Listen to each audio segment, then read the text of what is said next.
Muitas pessoas procuram pela internet formas ditas naturais para tratar sintomas psiquiátricos relacionados com a depressão e acabam se deparando com influências indicando o uso de suplemento de magnésio. Mas o que será que as evidências nos dizem? Essa suplementação é realmente eficaz para a melhoria dos sintomas depressivos? Fique aqui comigo até o final do vídeo que eu vou explicar para vocês com base na literatura científica. O magnésio é um mineral essencial que desempenha um papel crucial em diferentes sistemas do nosso corpo. No sistema nervoso, o magnésio atua na regulação do potencial de ação e transmissão sináptica, principalmente por estar envolvido na regulação de atividade de receptores de glutamato do tipo NMDA. O magnésio é encontrado em uma variedade de alimentos, como vegetais, bananas, peixes, nozes, feijão e até mesmo na água. E uma dieta equilibrada geralmente fornece todo o magnésio que o corpo precisa. De onde será que vem a ideia de que a suplementação com magnésio pode ser boa para a depressão? Além claramente de uma visão reducionista e mecanicista de que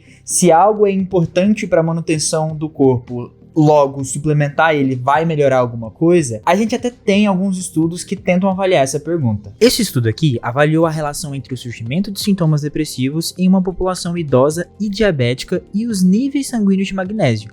Trata-se de um estudo caso-controle, onde se tinha um grupo diabético com sintomas depressivos e um grupo controle também diabético, mas sem sintomas depressivos. Eles encontraram que menores níveis de magnésio no sangue estavam correlacionados com maiores ocorrências de sintomas depressivos. Eu preciso retificar aqui que, usando o próprio valor de referência dos autores, a gente percebe que nenhum dos grupos tinha de fato uma deficiência de magnésio no sangue. Agora, esses outros 3 estudos encontraram resultados diferentes. Em todos eles, diferentes populações acometidas com diferentes transtornos depressivos, não foi encontrada nenhuma correlação entre os níveis de magnésio e o surgimento de sintomas depressivos.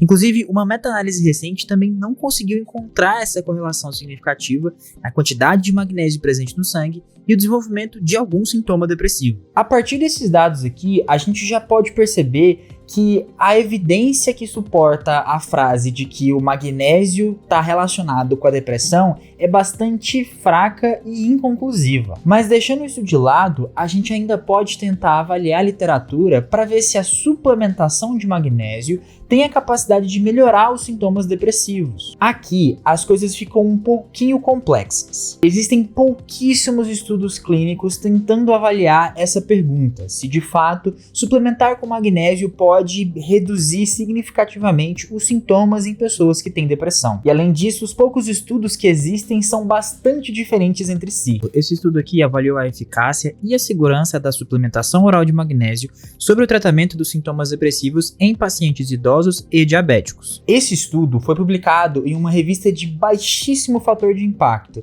e com umas publicações um pouco duvidáveis. Um ponto muito importante de destacar sobre esse estudo é que lá no delineamento experimental ele não deixa claro se houve o cegamento ou não, o que claramente é uma falha metodológica bastante grave. Quando a gente vai conduzir um estudo clínico, a gente precisa garantir que tanto o paciente quanto a pessoa que está administrando a medicação não saibam se o paciente está recebendo o grupo placebo ou se ele está recebendo de fato o tratamento, que nesse caso seria a suplementação de magnésio. Isso evita a criação de vieses tanto por parte do paciente quanto por parte da equipe que está conduzindo a pesquisa, que vai avaliar os resultados através da coleta de dados. Não significa necessariamente que os pesquisadores vão usar de má fé, mas a criação desse grande viés faz com que a gente tenha dificuldade em aceitar os resultados que vão ser apresentados. Nesse estudo, os pesquisadores administraram num grupo de 12 pessoas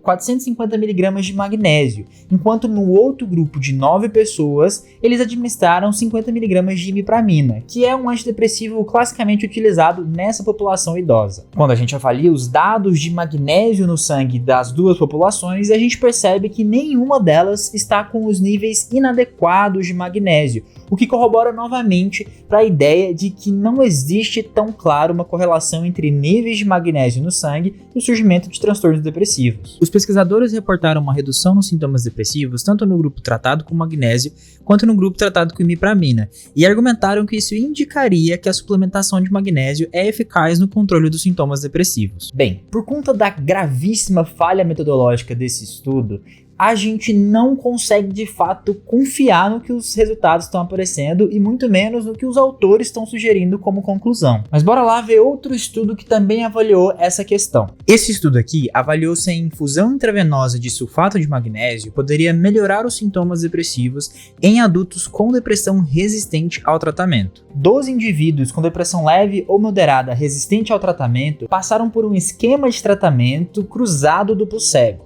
Isso significa que um grupo primeiro recebe o magnésio, depois recebe o placebo, enquanto o outro grupo primeiro recebe o placebo e depois recebe o magnésio. Os autores encontraram nenhuma diferença nos sintomas depressivos nos grupos tratados com o magnésio e o placebo, corroborando com a ideia de que o magnésio não é eficaz. Esse estudo até teve um desenho interessante, com o duplo cegamento e com o estudo cruzado. Porém, com esse número de participantes minúsculo e com um follow-up de menos de 4 semanas, a gente não consegue de fato determinar se ele tem a capacidade de responder a pergunta que ele queria responder, que seria se o magnésio consegue de fato melhorar os sintomas depressivos. Isso acontece porque para você fazer um estudo avaliando a depressão, não dá para você avaliar o paciente um dia e depois 7 dias.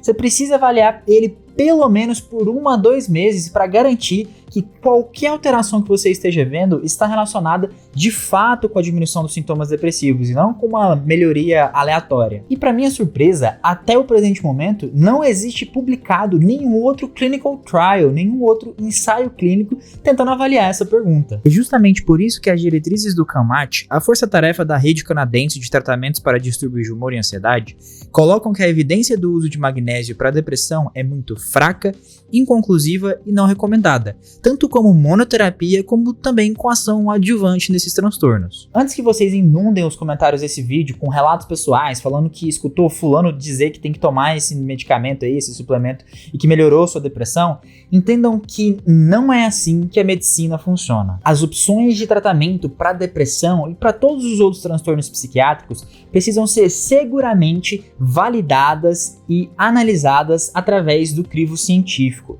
E isso precisa ser feito com a melhor qualidade de evidência que a gente tem no presente momento. Esses relatos pessoais são cheios de vieses, tanto vieses de memória quanto em relação ao efeito placebo. E por isso a gente de fato não pode levar em consideração quando o médico vai decidir se prescreve ou não aquele suplemento. Além disso, eu também preciso pontuar que como a grande maioria das pessoas no mundo não possui deficiência de magnésio no sangue, suplementar esse magnésio e elevar os níveis no sangue acima do normal pode gerar prejuízos. De fato, pode levar a quadros de hipermagnesemia, que se apresenta com sintomas como diminuição dos batimentos cardíacos, depressão respiratória e até mesmo coma e parada cardíaca. Lembre-se, nenhuma intervenção terapêutica vai deixar de ter efeitos adversos.